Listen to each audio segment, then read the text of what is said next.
Religion and World Politics 16. Confucius and the Hierarchical State. In the Western world, Confucius seems to be known in two main guises. The first is for a series of what seem like fortune cookie nuggets of wisdom, Confucius say. And usually Confucius says something that he actually never did say. But he's come down as some kind of cheap impresario of cheap bits of wisdom. In the Far East, he's also particularly associated with a sense of stricture, a sense of regularity, almost a ritualized regularity that puts everybody in their place, in a subservient place, underneath hierarchies of power.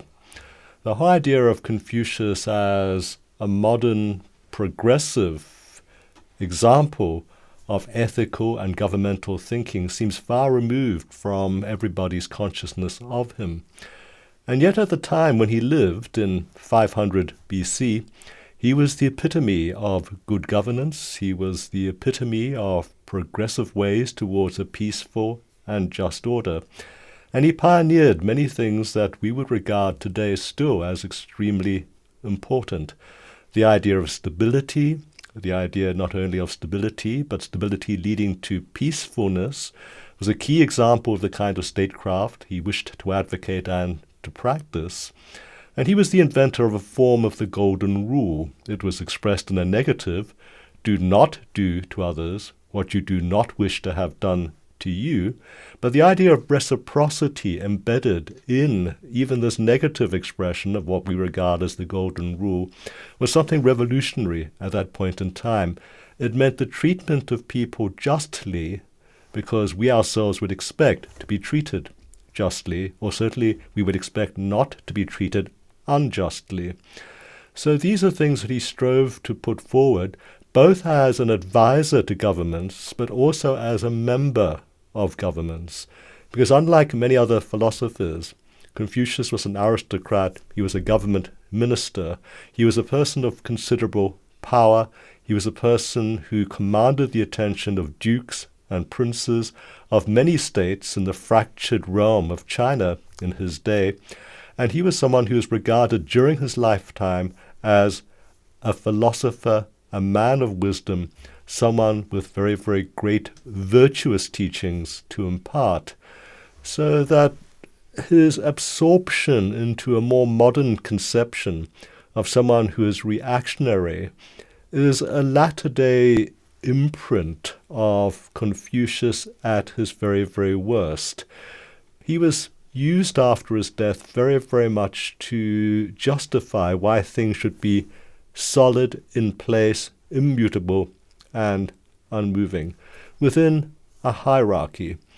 Now, in modern days, particularly at the beginning of the 20th century, it was actually Sun Yat-sen, the nationalist leader of China, trying to establish his republic, who proposed a radical view of Confucius that was all the same true to the essential philosophical foundations of Confucian thought as manifest in his most popular collection of writings, the Analects.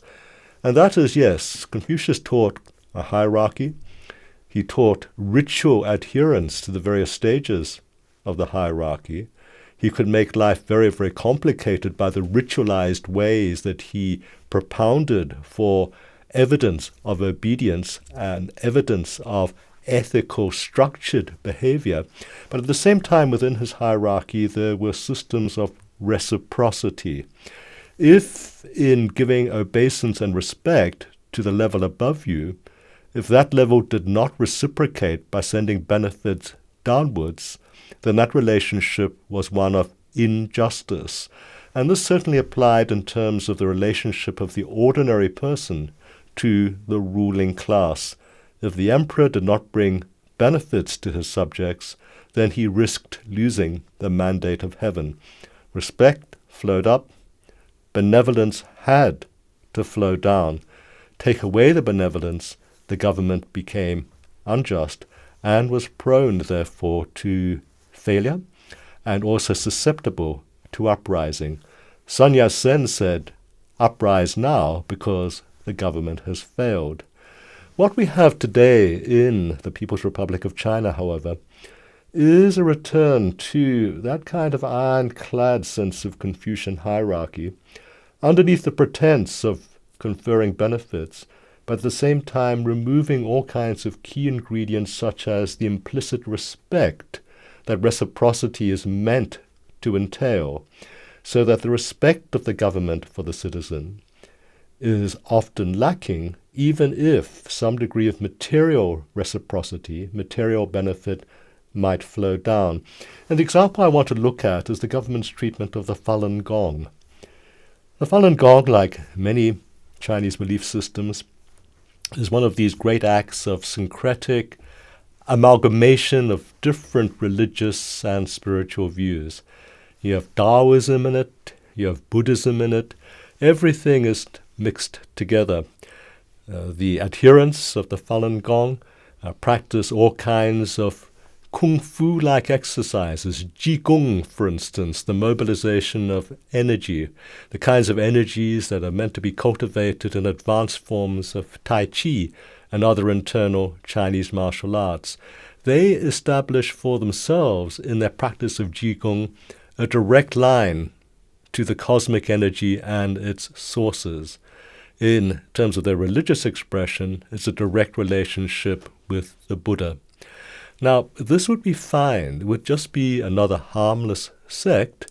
It would just be an equivalent of what began as a country-based attempt of people trying to have a spiritual life, except, of course, in their direct line to heaven, as it were, what is bypassed is the state. What is bypassed is the party. The affiliation is to something cosmic, higher above. The affiliation misses out an obeisance, a respect for, and obedience to the state and its party, or in China, perhaps the party and its state. So it's not rebellion that drives the Chinese state and party to persecute the Falun Gong. What drives the persecution is the lack of recognition from the Falun Gong for the party and the state. In other words, they are accused of missing out key important steps in the hierarchies of reciprocation, the hierarchy which very much should feature the Communist Party, which should feature the Chinese state, and which should not be bypassed for the sake of a direct line to heaven. This lack of recognition of the state is not unlike that of many Christian millennial sects in different parts of the world. If you look at a millennial sect like the Jehovah's Witnesses, for instance, they've been persecuted all over the world, recently in Africa, during Hastings Banda's tenure as president of Malawi in the 1960s, more recently underneath the dictatorial rule of Isaias Afewerki in Eritrea, and they're persecuted in Malawi. They were almost wiped out by pogroms because they refused to salute the flag as an emblem of the state.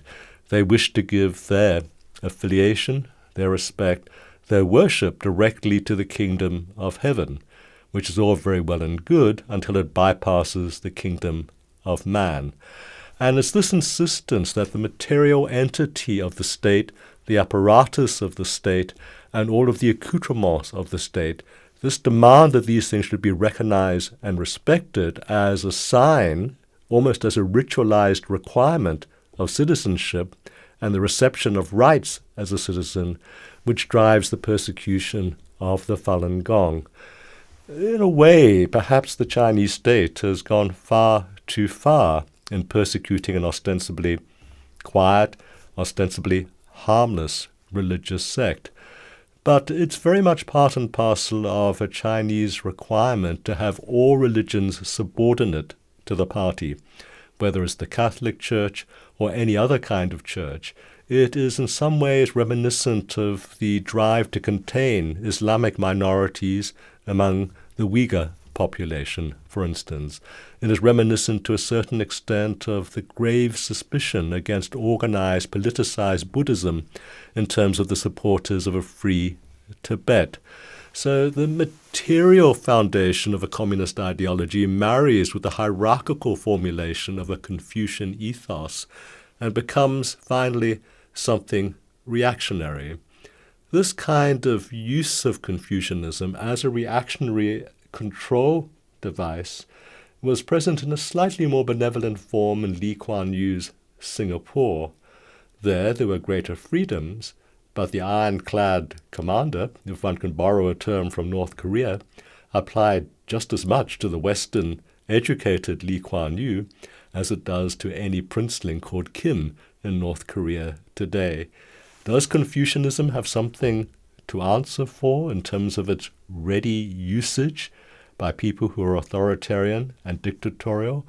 Well, yes, it does. But the essential message that it demands reciprocity, that the state must provide for those below, that does remain a clarion call that can be utilized by citizens to demand their rights. For after all, if benefits flow down from the state, should not rights also come down from the state?